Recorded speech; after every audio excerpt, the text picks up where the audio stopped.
مستورات کا مجلس سے آزاد سے خطاب کرنا حرام ہے؟ نہیں، حرام نہیں ہے، پڑھ سکتی ہے مجلس۔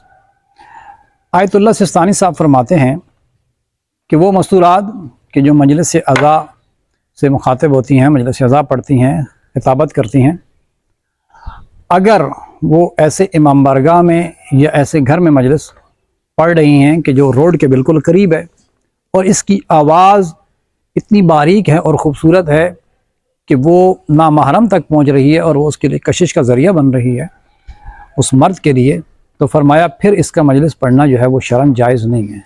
اسے چاہیے کہ وہ اس سے اجتناب کرے، بجائے اس کے کہ وہ ثواب لے وہ گناہ میں مبتلا ہو رہی ہے۔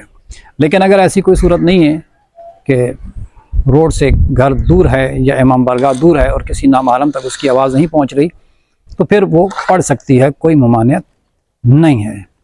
اب یہ اگلی بات کہ آیا کہ یہ فیصلہ کون کرے گا کہ یہ آواز جو ہے وہ جو نامحرم تک جا رہی ہے وہ اس پر اثر انداز ہو رہی ہے یا نہیں ہو رہی؟ تو یہ تو آپ خود فیصلہ کریں گے نا، جو پڑھنے والی ہے وہ خود فیصلہ کرے گی، سامعین وہ فیصلہ کریں گے نا کہ آیا کہ یہ لوگوں پر کتنا اثر انداز ہو رہی ہے۔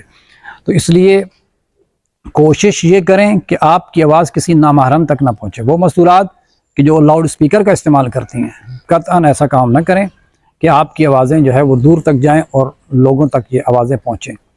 معصومین علیہ السلام کی سیرت کا مطالعہ کریں تو ان کی آوازیں گھروں سے باہر نہیں نکلی۔ اب یہاں پر ہمیں دلیل دینے کے لیے وہ دلیل دی جائے گی کہ جناب زینب سلام اللہ علیہ نے یزید کے دربار میں خطبہ دیا۔ وہ جناب زینب سلام اللہ علیہ جب یزید کے دربار میں خطبہ دے رہی تھی تو وہ ان کی ذمہ داری تھی کہ وہاں پہ انہوں نے خطبہ دینا تھا، وہ ایک مجبوری تھی کہ وہاں پہ جا کر وہ خطبہ دے رہی ہیں۔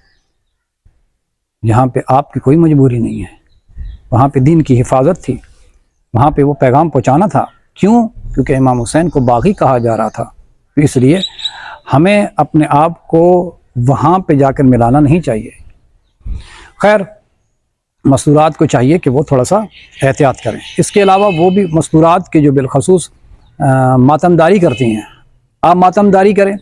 جب ایک مخلوط مجمع ہوتا ہے، جب آپ ماتمداری کر رہی ہوتی ہیں، آپ نوحہ پڑھ رہی ہوتی ہیں، آپ کی آواز بلند ہوتی ہے، لیکن کیونکہ مخلوط مجمع ہوتا ہے، جب آواز لوگوں تک جاتی ہے تو نہیں معلوم ہوتا کہ یہ آواز کس کی ہے، تو پھر کسی حد تک جو ہے وہاں پہ گنجائش ہے۔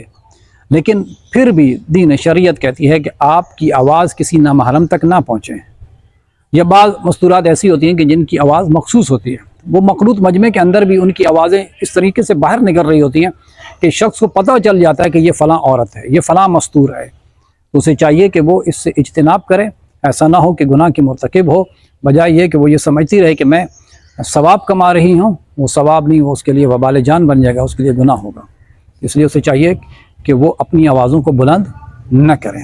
اس کے بعد آخر پر ہم وہی بات کہ ہمارا قافلہ کاروان نجف وہ 40 کے لیے تیار ہے۔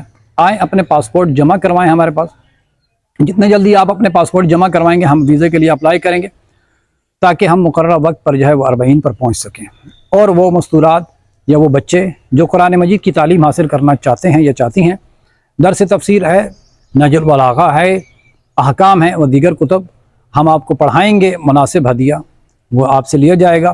جہاں آپ دنیا کی تعلیم حاصل کرتے ہیں وہاں آپ کو چاہیے کہ آپ دین کی بھی تعلیم حاصل کریں۔